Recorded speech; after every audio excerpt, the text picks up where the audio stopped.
Alright guys, we're here with the 04 Mach 1 today, and a few months ago I picked up a nail in this tire right here. It's in a good place where it's not too close to the sidewall, so it's repairable. But you know, I've actually put almost 20,000 miles on these Nitto tires, and they're doing really well. I do a lot of commuting with this car, and I don't really want to go pay to have the wheel taken, the tire taken off the rim, and have it patched and everything, because that's like 30 bucks right there just for the mounting, balancing, repair, all that stuff. And the tires are getting older because I am using them to commute a lot, so I'm gonna go for this other option I've done before with my Bullet once, and that's using this repair kit with they call these licorice strips. Sometimes they look like black licorice, and what you do is you pull the nail out with a pair of pliers or something. You use this tool here to auger and clean up the hole and get it clear and opened, and then you stuff a licorice in here. There's actually instructions here that show you how to do it. You get the licorice in there like that because this tip is opened at the end. So you get the piece of licorice in there and you jab it into the tire, and when you pull out, it leaves the licorice strip in there pinched like that, so it completely fills the hole.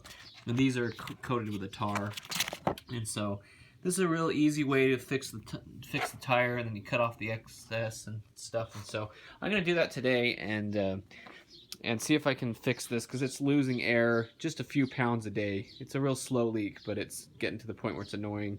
And like I said, the tires are getting worn down enough that it's not worth it to me to go pay to have it done at a shop. So I'll try that today, and that's what we're gonna do.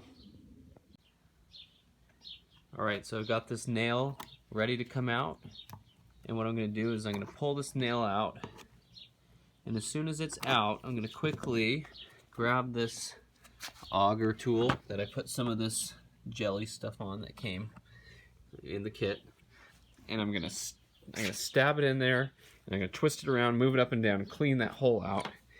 And before too much air gets out, I'm gonna come over and have this loaded up all ready to go. I'm gonna stuff it down in there and get it lodged in there and pull it out, and that opening will let the licorice escape the tool, and then we'll cut the ends off. So here we go. Alright, here it comes.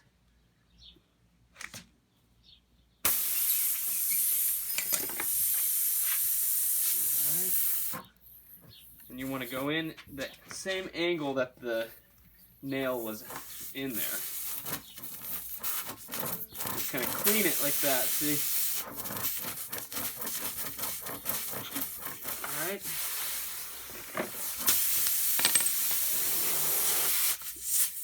Now we're going to jab this thing in there.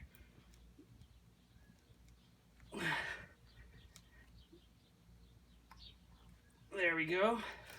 It's in there nice and deep, and then pull this thing out. There. So that is plugged.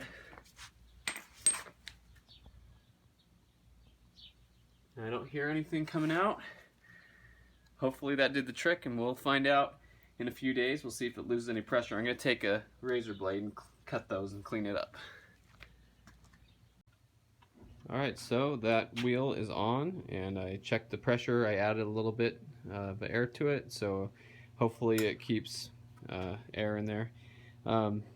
These kits are really cool, I think, because if you're on the road somewhere far out and you don't have a tire shop nearby, and you notice you have a nail in your tire and you're losing a little pressure, you can use this on the side of the road real easy. You don't have to take the tire off the rim or anything to use it. It's a real easy way to get you, especially on a lonely highway out in the middle of the desert. I've been on some of those that are 10 hours of driving and nobody around, so I like these kits. And if this was a brand new tire, maybe I would have taken it down and had it patched, but I'm happy to do this and just keep wearing this tire out till I'm done with it. So anyway, thanks for watching. I think this is a really easy way to fix a tire like that, and I've had it before. I put lots of miles on a tire with one of these plugs in it. And my neighbor actually owns a Jeep shop here next door, and he was talking to me about it, said that he had 21 plugs like this in one tire out on a trail. he said sticks or rocks would put little punctures in the tires, and I couldn't believe that. But he told me, you know, he's quite a guy, and he owns a really big Jeep shop around here, and he's been on some crazy trips with Jeeps, and he's like 21 of those plugs I've had in one tire. So anyway, thanks for watching.